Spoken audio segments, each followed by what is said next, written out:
Hi, this is Jessie Silverman with Big Blue Canopy, here to present on understanding picky eating and providing creative ways to make mealtime fun. If you do have a picky eater at home, hopefully some of these strategies can help you during mealtime. And a lot of the slides were also created by one of our occupational therapists, Patty Wagner. So I will go through those with you as well. So what is the difference between picky eaters and problem feeders? So a picky eater will have a decreased range of or a variety of foods that they will eat, but they'll usually eat more than 30 different food items. Some food items will be lost or due to burnout because of a food jag. So like a food jag is when you eat the same foods over and over, you get sick of them. So like if you have peanut butter and jelly every day, you're gonna get sick of it. But once they hit this burnout, usually they can regain those food items after a 2-week break. They can tolerate new foods being presented on a plate and usually can touch or taste a new food when it's presented. They'll eat at least one food from all types of textures, so like puree type textures to crunchy textures. They'll eat a variety of those. And they'll add some new foods to their diet when presented in a positive, healthy manner. Problem feeders, they usually will have a restricted range or variety of foods as well, but they'll usually eat less than 20 different food items.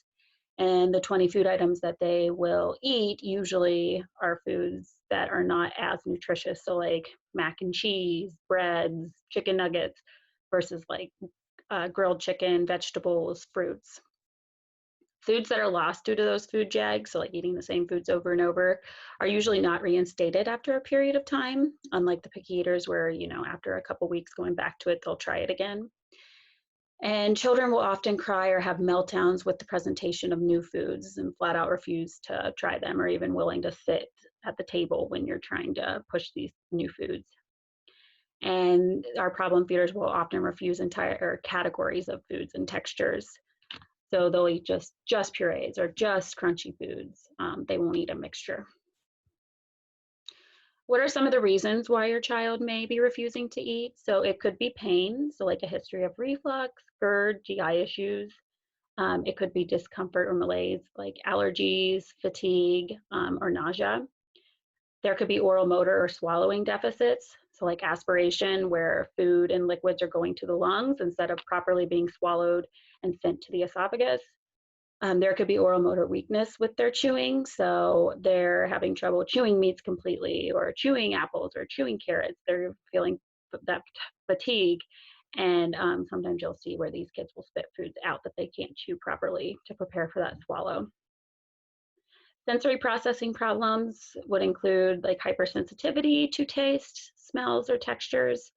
They could be lacking those internal hunger cues, like their body's not telling them that they're hungry or thirsty. There could be learning or behavioral issues, so impaired cognition, information processing challenges, etc. Or nutritional concerns could be metabolic disorders, calorie deficits, and so on. Additional factors may include, so like child factors could be that they're highly distractible during meal times. They can't sit still for like to complete a meal. They take a bite and then they get up and go grab something. There could be anxiety that plays a part. They could be fearful of trying new foods. They could have a difficult temperament. Parental factors could be modeling poor eating behaviors themselves. So like if the parent doesn't eat any fruits or vegetables, the child's going to be more reluctant to trying those. Punishing the child at mealtime. So like if you don't eat your carrots, you're grounded after this. So that can create like a negative impact on the child, and meals might be a negative experience for them. Very little or no positive reinforcement. So when your child is making those small little gains, like celebrating those with praise, like, oh, good job, you tried a bite of carrot. You didn't even want to try it last week, so that's really good. So just celebrating those small little victories are important. And then environmental factors could be like the lack of exposure to a variety of foods. So like they don't have healthy foods in the home. The child's able to graze all day and snack all day, so they're not hungry during mealtime, or a lack of food available in the home. What are the red flags to look for? So red flags may include arching or stiffening of the body during feeding. So like those kids with reflux or GI issues, if they're feeling the discomfort or pain, you can see that this might happen where it's evident that they're not comfortable with certain foods. Refusing foods or liquids during meals, failure to accept different textures of food. So like they'll only eat those puree textures like applesauce, pudding, yogurt, or they'll only eat crunchy foods that give them that feedback like pretzels, chips. They might require a longer duration of time to eat meals, so like more than 30 minutes. So like those kids with that oral motor weakness, and when they're chewing and they get fatigued pretty easily, like you might see like they can't complete a meal in an efficient amount of time because their muscles are just working that hard because they have that weakness. Difficulty chewing foods, so same thing if they're having the weakness or the fatigue, they might have trouble chewing foods completely that require increased chewing, like raw carrots or apples or meats. And sometimes you'll see that these kids will even spit those foods out because they can't chew them completely to prepare them safely for a swallow. Coughing or gagging during meals, you will see, or wet vocal quality. If aspiration is occurring and food and liquids are going to the lungs, you'll see that they often have like that wet, gurgly voice, like it almost sounds like they have to clear their throat. Frequent spitting up or vomiting during or after mealtime. You'll see that with kids with the reflux or GI issues. And then less than normal weight gain or growth. What to do when you see red flags?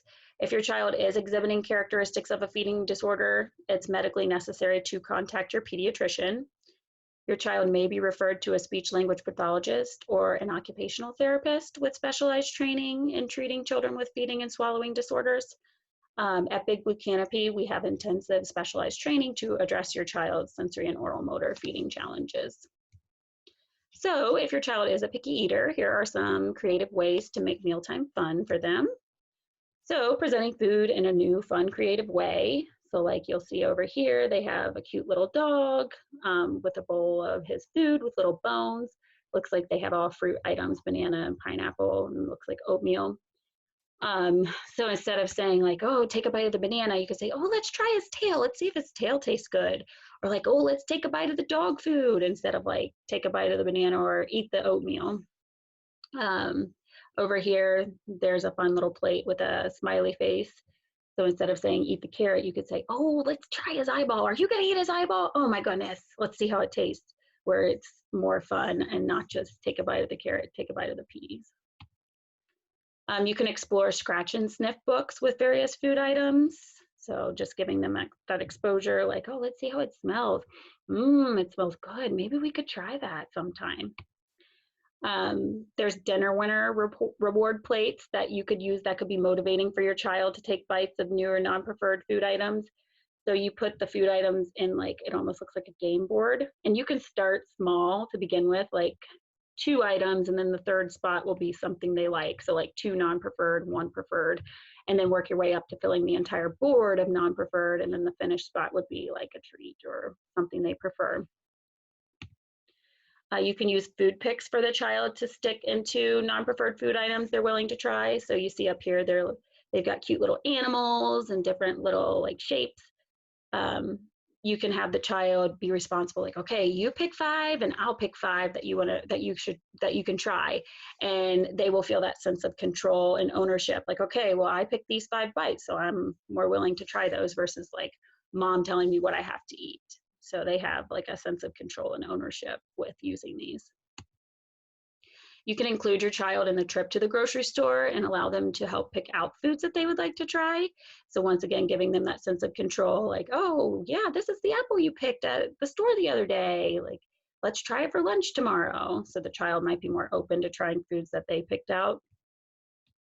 Having your child help make a menu for the week also can give them that sense of control. Where they might be more likely to try new things if they can help create what they're gonna plan out for the week. And then including your child in the preparation and cooking process is helpful as well. Like, oh, remember we put this spinach in the lasagna. Let's see if it tastes yummy. Ooh, it's good. So that's helpful as well to include them in that process. The use of cookie cutters, you can help, or you can use to make fun creative shapes with the food items. So like, it looks like sandwiches, they made like cute little bear shapes and like a little star shape. That can help kids want to try foods that they might be reluctant or not willing to try. You can also use it with like different cheeses or fruits or cucumbers. You can cut fun little shapes. You can schedule a themed dinner night with the family. So like make your own pizza night, fondue night, Italian night, and like work into trying some new vegetables. Like, okay, you're gonna make your pizza. Like maybe we can put like 2 vegetables on there and we'll see if it tastes yummy. Or, you know, instead of just saying, oh, we're gonna eat lasagna tonight, like, oh, we're gonna go to an Italian restaurant and we're gonna make this whole menu with our lasagna. It's gonna be so fun, like we're at a restaurant. So kids might be more willing to try those foods. You can play fun games like a blind taste test where your child is blindfolded and they have to guess what fruits or vegetables they are taking a bite of or eating. Dips can be very helpful. So you can have a taste test with a variety of dips like hummus, ranch, or yogurt dips to try with fruits and vegetables. Like some kids are very heavy into dips. Like if you dip anything in ketchup or ranch, they'll be willing to try it. So that can be fun too. Like, okay, let's rate which one's the best, like 1, 2, or 3. And is it better with a tomato or better with a carrot? So that can be fun too to try some of those new foods. So hopefully some of these fun, creative ways will help you if you do have a picky eater at home to introduce some of those new or non-preferred food items. And if you do feel like you may have concerns with your child's feeding or oral motor, you can give us a call at 513-880-6800, or you can email us at info@bigbluecanopy.com, and we would love to hear and hopefully help out with your child. Thanks for listening.